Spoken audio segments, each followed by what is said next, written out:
when we talk about this concept of the hidden factory with customers, it represents the untapped potential to do more in their operations with the resources that they have. An empowered, educated workforce is going to be able to themselves also identify where some of those opportunities are. What is the hidden factory? Well, the team at TriTech Automation is about to give us that answer in detail. This is a great new way of thinking about modernization, and it's not just focused on legacy manufacturing. We'll also cover how the hidden factory applies to greenfield projects and even TriTech's own business as a control systems integrator. I mean, the only way to start this, right, guys? Let's grab those beers. Cheers, folks. Cheers. Thanks for having us, Chris. I'll get all the way over there. Can we get it? Oh, boy. Got it.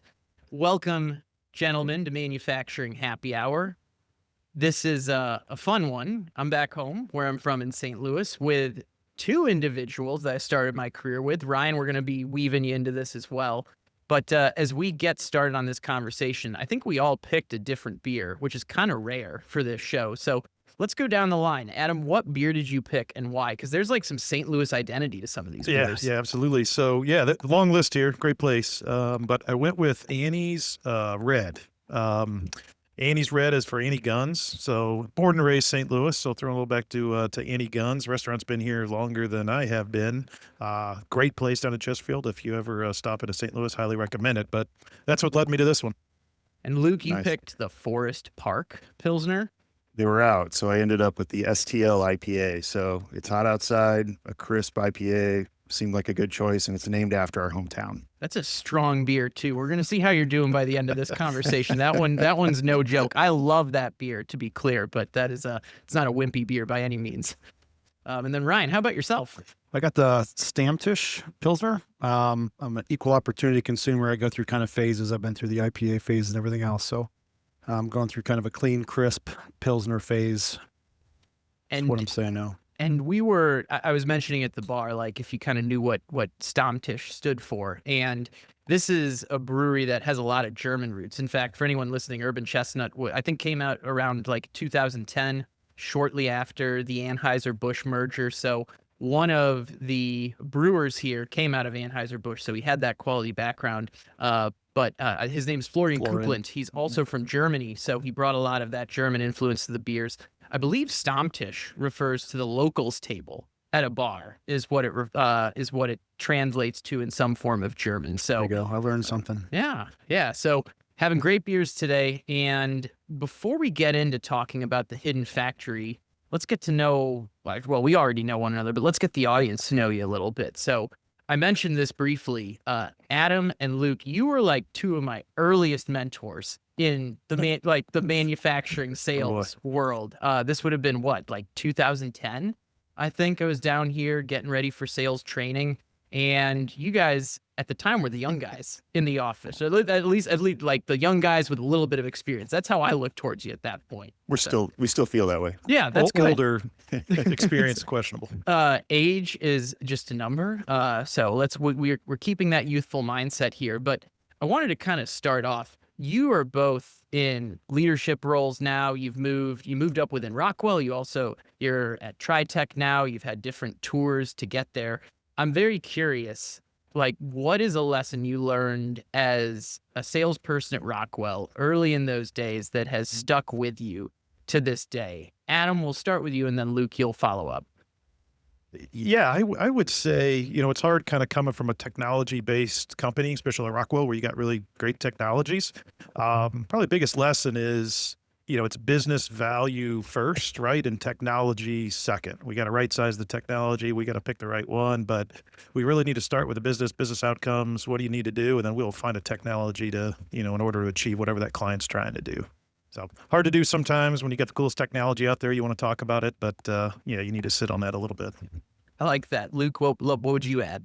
Yeah, I'd second what Adam said. I would have said it if he didn't say it already. But the other thing that I learned really early in my career was just the importance of manufacturing to our national economy and to the local communities in which these plants operated.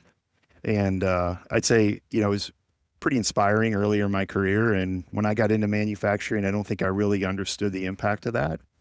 And that's been kind of a fuel to my fire throughout my career. So I think Adam nailed it. If for us doing what we do, it's all about helping others solve problems, create value, create impact, and to know that we've got this cause and this purpose that's impactful is really inspiring. Yeah, it's interesting that you bring up the importance of manufacturing, because I feel like that was something that I didn't really appreciate until almost maybe 7 or 8 years into my career, especially as someone, I started my career in Houston, but I moved out to the Bay Area where I was focused on the manufacturing industry, where all my buddies were like in software and tech and things like that.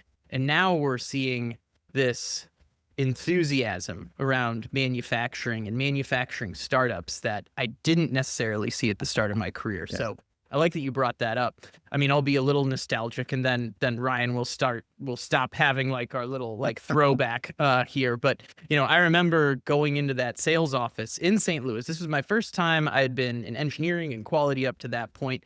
And I remember that first week, you and the other folks in the office, it felt like you put 100% of your attention on me and getting me spun up. And one, I really appreciate that now, because I felt like I was part of the team right out of the gate, but also gave me an appreciation for, hey, when young talent comes in, if you can double down on them early, they will be much more self-sufficient and can accelerate a lot quicker, even if you kind of shift up everything you were doing, you might have had planned that week. So thank you both for that. I don't know what you guys remember about when I walked in or how frickin' green I was back then, but that was a good time starting my career that way. Awesome. That's great to hear. Thank you. Yeah. No. Well, so Ryan, we've been walking down memory lane here, so we want to weave you back into this. Appreciate that. One of the questions I have for you is, I was just doing my research, and your career has followed a number. You've been in project management, you've been in engineering, you're in business development now.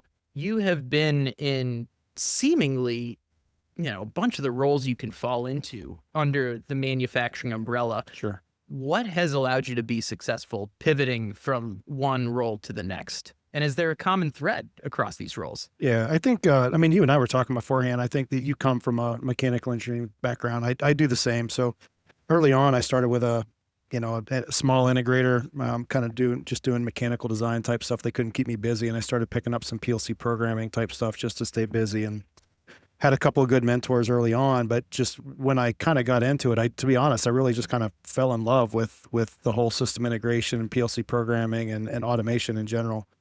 And from that point on, finished my college career taking electrical electives and things like that. So really, it's just kind of really loving every corner of what we do for a living within system integration and automation and controls. I think is what's kind of kept me motivated, never being afraid to try something new, take on new technologies, new vertical markets, whatever. So that's just kind of been my, the way I operate through my whole career. So it's led me to here. So yeah, and I appreciate all the different paths you've taken to get to where you are at TriTech. I've got a couple over a beer style questions, and one of them is about the hidden factory, which you're all very focused on today, which I think is a very cool concept and a great way of describing what a lot of manufacturers are going through in this day and age. But before we get there, Adam, I'm going to ask you this one. How do you describe TriTech as if you're having a drink with someone at Urban Chestnut? What's the real quick, you're at the bar, you got 30 seconds to describe what you do. What would that be? Yeah, 30 seconds. Thank God that's him, not me. No. I would say we're very customer focused. First and foremost, we've got the best team of people behind us. Our people are our intellectual property. They're the ones that kind of do it. So, if you couple our team with our passion, our drive, our experience with that client, talking business, talking what we want to do, right sizing the technology, right? That's what we're all about, right? How do we help that customer? How do we help that client win in the global market that they compete in? Because if they're winning, they're investing, and we got some opportunity to earn their business. So Luke, I'm going to send this next one to you then, because when we were first chatting months ago about putting this conversation together, you brought up the hidden factory, which I think is, you know what, I'm going to let you take it from here. How do you describe the hidden factory to someone when you're having a drink with them? Because I think this is a great way to think about one of the core challenges a lot of manufacturers are facing right now. Sure. Yeah. So to simplify it, when we talk about this concept of the hidden factory with customers, it represents the untapped potential to do more in their operations with the resources that they have. And it represents the invisible inefficiencies, the unutilized capacity, the hidden challenges, hidden problems and opportunities that most manufacturing organizations struggle with. Some know they have it, but they don't know how to get after it. They don't know how to quantify it. And then there's a lot of challenges and opportunities that people may not even know they have. So we all know most manufacturers are struggling to and under constant pressure to reduce costs, bring innovations and new product to market faster. They've got to be agile. They've got to be flexible, as they operate in a more globally competitive environment. And so when we talk about the opportunities for them and the concept of the hidden factory, it just seems to kind of resonate and make it feel real as we kind of walk forward and identify specific areas to focus on that will produce results and we can get actionable around. And it's also, when we talk about the hidden factory too, we've got some customers that we talk to that they're focused on optimizing and improving existing operations at existing plants.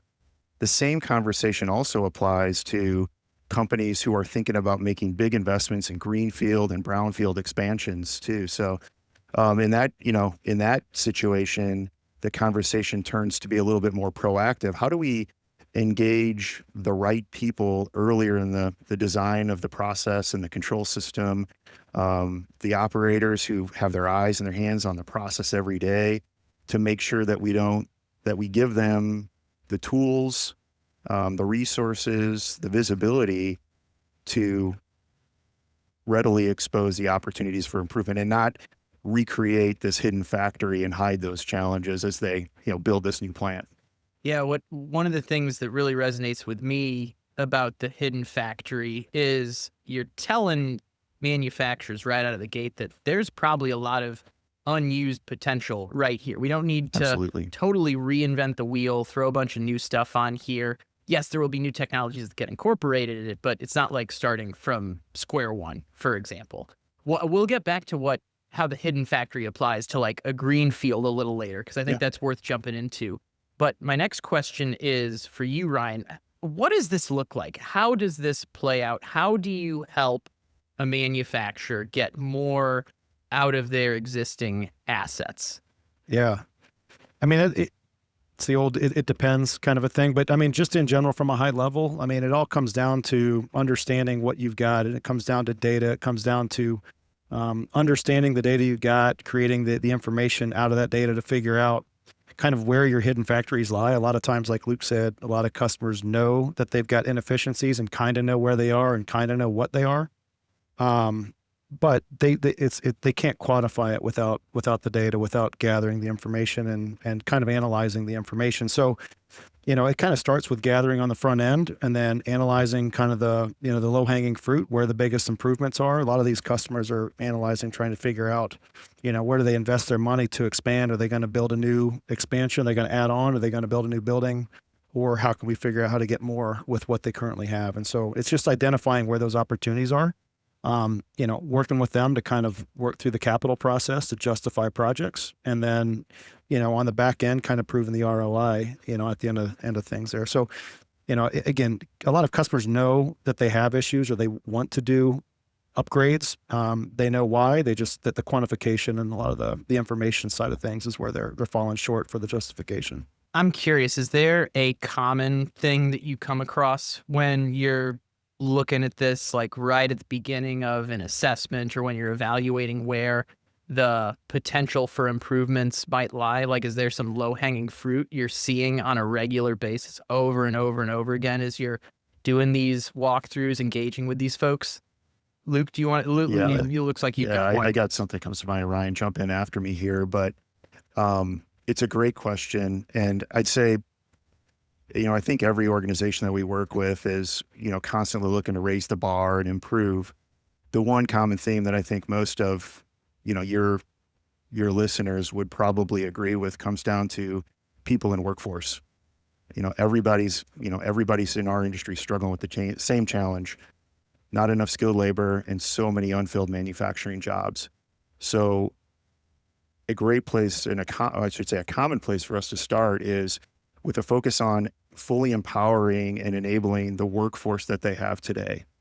So that could be things like guided work instructions, a different approach to training. Could be just, decision support tools, dashboards, anything to help the people that are interacting with the process day in, day out, either prevent those hidden inefficiencies that come back to bite them and prevent them from getting to where they want to go to, or when they have them, quickly diagnose and fix and remediate them. So that seems to be one of the more common challenges that, because an empowered, educated workforce is going to be able to themselves also identify where some of those opportunities are. That's a great way to describe it, because you're absolutely right. The number one topic that we hear come up on this show is the challenges around workforce, not being able to get enough people. The manufacturing happy hour audience is extremely familiar with that challenge. I like the way you described it, though, because when we jumped into the conversation about the hidden factory, I knew the topic of workforce would come up, but my mind immediately jumped to like modernization, right? Getting more analytics. And the way you described it, how can we empower the team that's already there with guided work instructions? That makes a lot of sense. Ryan, it looked like you had something you were going to add to that. No, it was the same topic. It was workforce related for sure. That's probably the number one thing that we see. It's the retiring, the silver tide, whatever you want to call it. It's the retiring, knowledge base leaving the plant. It's the less qualified people entering facilities. It's, it's operator empowerment through HMIs and diagnosis, as opposed to requiring a technical person to get into PLC programs. It's the whole mindset around enabling people. Digital transformation, Ryan hit it on earlier a little bit. It's having that data, right? In order to justify what they need to do. They feel they need to do something, but how do we help them justify it, right? So, part of our digital transformation practice as well is trying to help them get those intelligent assets, get that data, make it informative so they can make these business decisions a little bit better, right? And that's underlying most of the time. They don't have the data at their fingertips. Now, Adam, I was going to have you start this next one for us, but if anyone wants to jump in and take it, I'm curious, do you have a story that illustrates what bringing out the hidden factory looks like, whether it's with someone you've worked with before, maybe a combination of clients? I'm very curious if there's like a real world example that one of you wants to pin to this. You guys are closer to more external ones. I think we'll get into the internal one a little bit okay. earlier. I'll put the internal one back on you in a bit, Adam. Okay, So there you go. What do you see externally? See that? We're doing some work with some global manufacturing company that we'll leave kind of names out to protect the innocent, kind of a thing. But they had a challenge where they kind of changing ownership hands a little bit, and the new ownership coming in, the new person coming in is more data hungry and really wants to understand the details of their manufacturing process and efficiencies and inefficiencies. And so they kind of tapped us to come in and start that, do that, that upfront analysis and understand kind of exactly where they are on the roadmap, digital transformation roadmap, right? So figure out where they are, how to get from point A to point B so they can fully understand big picture wise where they are, where their inefficiencies are. We're starting to roll out the second facility now. They've seen some immediate improvements on the facility that they're running right now. They've got 3 facilities across the world.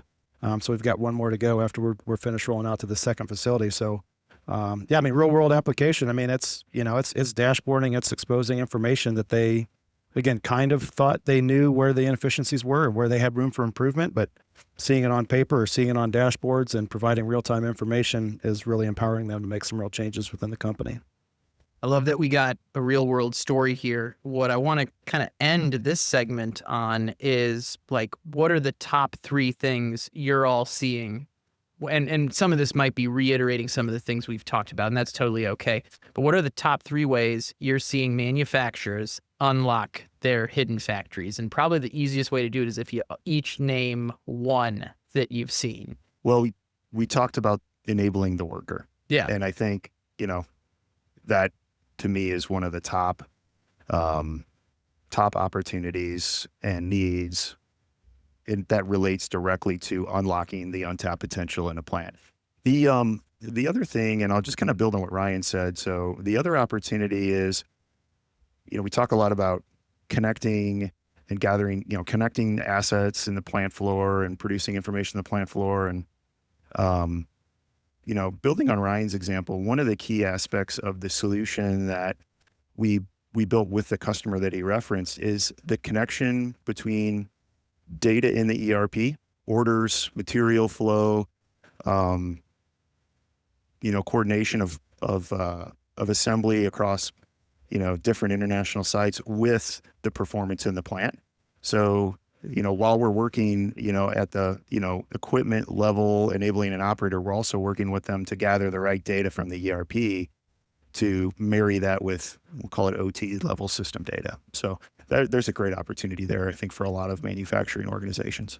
That's a huge one. So I'll say we've already have two, right? Workforce is obviously right on that list, empowering that workforce, but connecting data to the ERP, coordinating with performance, the different facilities. I love that one. Ryan or Adam, anything you want to add to this list? I mean, the typical OEE type applications from a packaging line standpoint, quality type projects and exposing data around quality and product rejection, minimizing bad product production. Yeah, I mean, we've done so many projects with so many different customers, and it's they're all different. They all have different needs, and they're all focusing on different challenges. Obviously we talked about the people stuff, but I mean, there's room for improvement on almost any packaging line you've ever seen. And if there's not, then, maybe it is time to start expanding and build that greenfield plant. But, yeah, I would say that, OEE is probably one of the big ones that you get into, that you really start exposing some hidden factory potential. Yeah. I was kind of thinking back and struggling a little bit because it's every customer is a bit unique in that journey, right? That's what's fun walking through this with them, whether it's industry related, regulations related, size of the company, scaling, quality, I need more yield.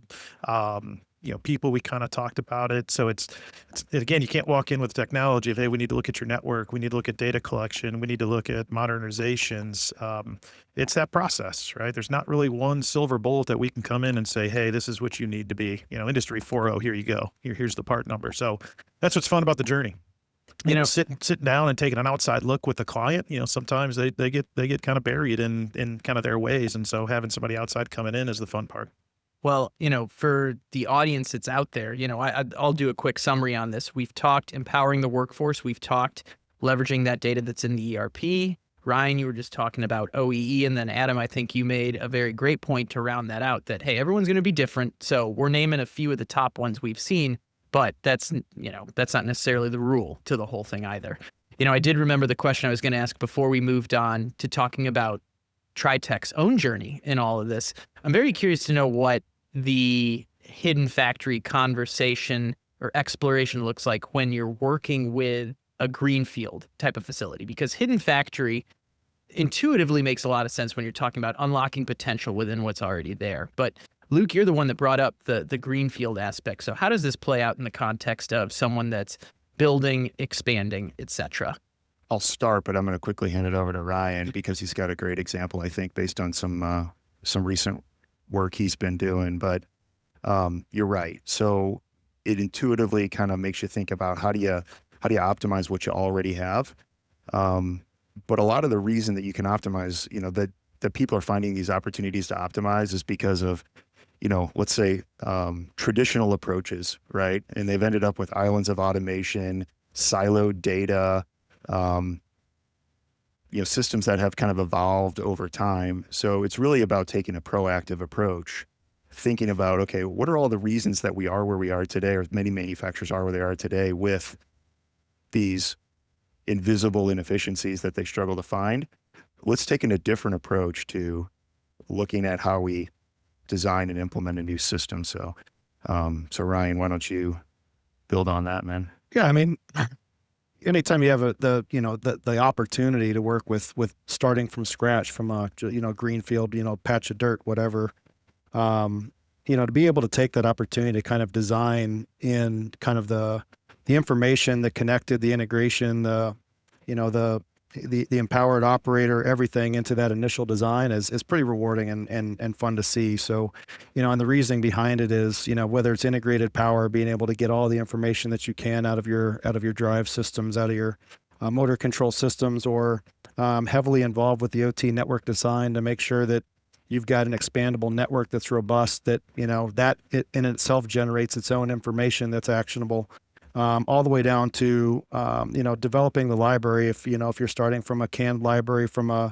whether it's a Rockwell system or whatever, or, maybe the customer has their own add-on instruction and object library, kind of taking them to the next level, taking them back from, where their library started to, evolving that library to something, their new standards, more operator empowerment, things like that. So being forward thinking on the front end of things when you're, again, blessed enough to work in a greenfield brand new environment is something that we definitely focus on to make sure, again, that you don't bury some hidden factory that somebody else has to come uncover later on in life. So that's a good point. You don't want to get rid of some potential that might be there, like burying a hidden factory, like you said. So let's take this internal to TriTech Automation as well, because when I think hidden factory, I think of like a widget manufacturer first and foremost. That's probably where my head defaults to. But you're a system integrator, so I'm very curious to hear what your hidden factory journey has looked like within TriTech, because I also think it's highly relevant that, hey, this is what you're preaching to your customers, the folks you work with, the manufacturers you engage with, but you're also going through your own digital transformation journey. So Adam, since you've got that, like probably the most visibility internally, if you can kick us off, and then we'll get into some other detailed questions from there. Yeah, no, absolutely. Our hidden factory starts with, we've got in-house design capability, in-house manufacturing capability, both in our St. Louis and Tulsa locations. Our manufacturing process is not as complex as our clients. I don't want to say that, but at a very, very high level, it's very, very similar. Fabrication panels is almost a linear thing. If I'm building 1,000 panels a year and I want to get to 2,000 panels a year, I double my square footage in my space. I double my equipment. I double my labor force, and voila, I'm there. Capital isn't endless, right? And that's what I think a lot of our clients are kind of facing. I've got fixed equipment, I got fixed floor space, and we've got the labor aspect, and they don't have endless capital by any means. So when we kind of looked at that in our own manufacturing process, it's just that, that didn't make sense, right? Our hidden factory is within our four walls with the existing people that we have, the existing equipment we have, with existing square footage we have. So that's how we kind of started down that journey. It led us to, a couple of places. We kind of created a 3-year picture that we had of a paperless panel shop, right? That was kind of the first step of kind of trying to get rid of waste. And outside of the obvious of getting rid of paper, but it's increased communication. It's both internally and external with the clients. So we kind of headed down that. And honestly, we didn't really know where we were going to go, how we were going to get there. Like I said, we got 3 years to kind of get there, and start with our people, our fabricators, our designers, the frontline managers of those are the ones with the ideas. So we first started with our people, kind of getting a different way of thinking, right? Lean, efficiency, and what can we do? We got to try some stuff. We've got to be innovative. We kind of went to the technology set, started to look at some technologies once we kind of painted that picture of how are we going to get there with technology. So again, trying to define, it's very similar to our customers we're kind of talking about. I think they all have, fixed assets, fixed floor space, fixed people, and a lot of these challenges. Start with our people, and now we got to go evaluate some technologies. And we kind of headed down that path, and found a great partner in ePlan, which was kind of our first step from a design perspective. And then that went into with their smart production modules, down into our fabrication centers. Then process, we got people, we got process, we got technologies, just like our customers. So we kind of went down that path internally, and I'd say we're about a year into our 3-year journey, and making some great strides. Why 3 years, out of curiosity, right? Like 1, 2, 5, I feel like that you could have found ways to say it's going to take, different ways to fit into different time frames. Why was 3 years the time frame that you ultimately said, hey, this will push us to go quickly, and it's also achievable? Yeah. Great thing. So another evolution of our company, I guess, is EOS, is another, entrepreneurial operating system for business, is kind of what that stands for. So we adopted that internally as our operating system, and part of that is that 3-year picture, right? And we got it. We have it documented. I think we all in our heads, right, have this idea where we want to kind of go, and it kind of forces you to kind of put it down, put things in motion. So yeah, honestly, the 3 year comes from their program more than anything. And it's a picture, right? It's like, hey, this is where we want to kind of go. We don't know how we want to get there versus say in 3 years we want to be doing X. It's like, man, can we paint that picture? Yeah, no, that makes sense that it fits into an existing program that was there. You mentioned that you've got the facility here in the St. Louis area. You've got that facility in the Tulsa area. Does this hidden factory journey look different between the two facilities? And I would say the reason I'm asking this is I would imagine that pretty much any manufacturer that's going on this journey that has multiple facilities, it's going to look a little different between site A, site B, site C, etc. Yep. That's part of our plan as well. We want the same. The other thing we kind of live behind is, consistency, quality, and velocity, right? And we can kind of get into those too as well. But from a consistency perspective, no matter if it's built in St. Louis or if it's built in Tulsa, same common look, feel, all the way down to the font that we use on label and wires is consistent across. The printers we use consistent across. So, no. I mean, at the end of the day, our clients want a good, high quality product, and we can build it at either location and have no issues doing it there. So, yeah, we kind of addressed that early on. We've been at Tulsa about 3 years in that market.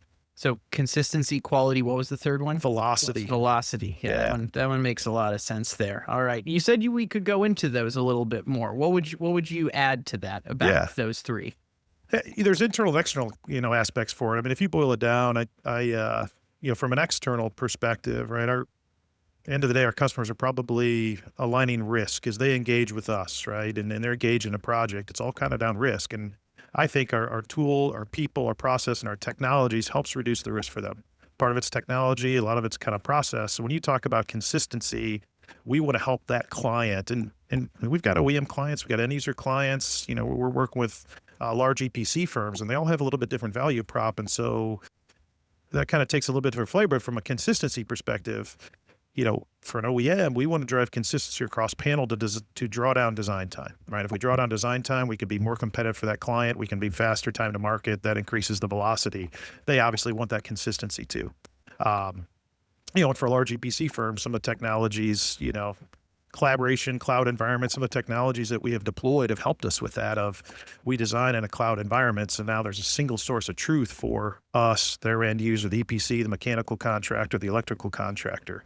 So each of those have a little bit, we could sit here and talk all day about each of those value proposition, but for our end users and then internally especially, right? Internally, it's having those standards repetitive, they're proven. It's almost like, the plant PAX, we're going to create these libraries that we design around, and we're going to reuse those over and over again, and it drives a ton of efficiencies internally for us. Yeah, just kind of building on what Adam said in your question about the two different panel shop locations. It is a great specific example of how we've unlocked value in the concept of our hidden factory. So the Tulsa location for us came in via an acquisition, and we brought on a great team of people with their own processes, their own reputation, their own customers. They had their way of doing things, and they were doing well. But we were doing things different in two spots. And so, when you think about, like, we've got one project management team that needs to interact with two different groups of people doing things two different ways. We've got, planning folks in our organization that are trying to optimize our capacity that we have. So, doing that across, two different locations, doing things two different ways. We've got a sales team and a sales organization that wants, quick insight into how quickly can we respond to this new opportunity or this new, this challenge that my customer just presented me.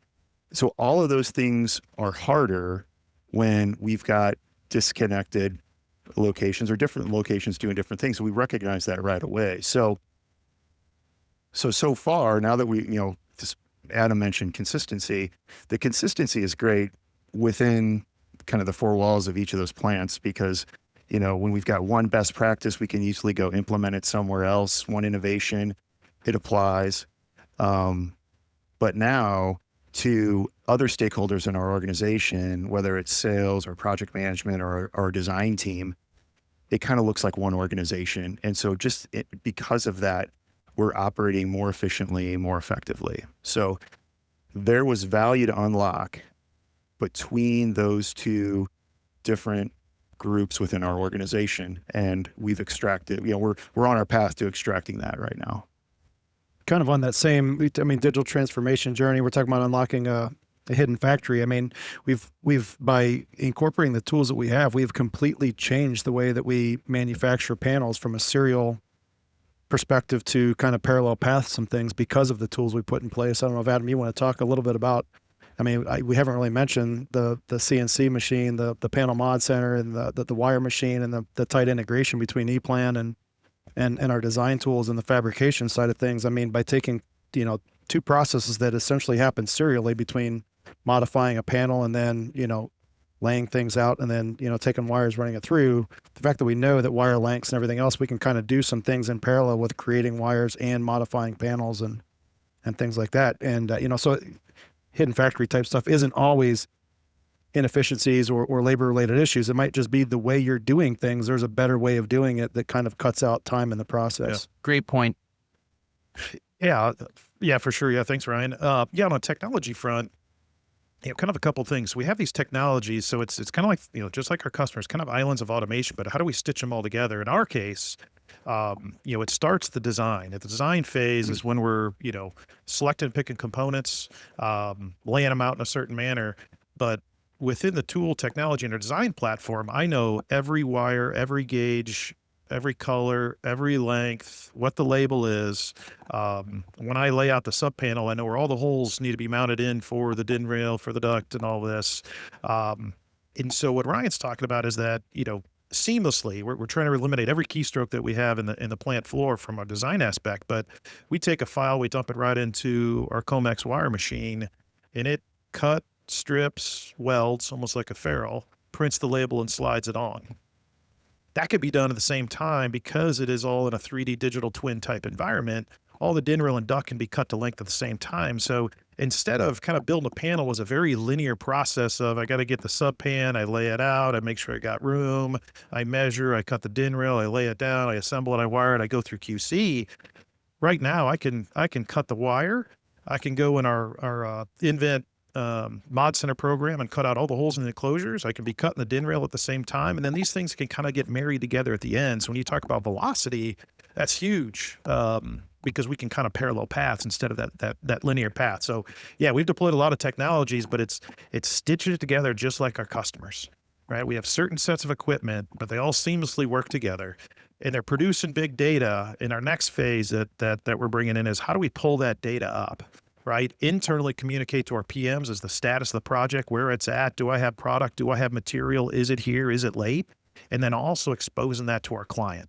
That's really where we're headed is taking that information, getting it internal, even external. Our suppliers as well. We get great suppliers and distributors we work with, and we want to be able to share that information with them as well as we're consuming product. I was going to ask you how unlocking your own hidden factory is impacting the manufacturers you serve, but you kind of already gave the perfect answer for that. Like, between the two facilities having the same look and feel, that's huge, right? You feel like you're working with one company versus being like, oh, are we working with Tulsa, or we work in St. Louis, whichever it is, right? And then, Adam, I love that like cherry you just put on top there, where you're talking about getting that next set of data to the project managers, then to the clients as well. That's where I think a lot of manufacturers are trying to go right now. Certainly the ones that I speak with. It's like, how do we make what's taking place more transparent, and not only make our projects go faster, have that higher velocity, but get that communication to have that higher velocity as well. Yeah.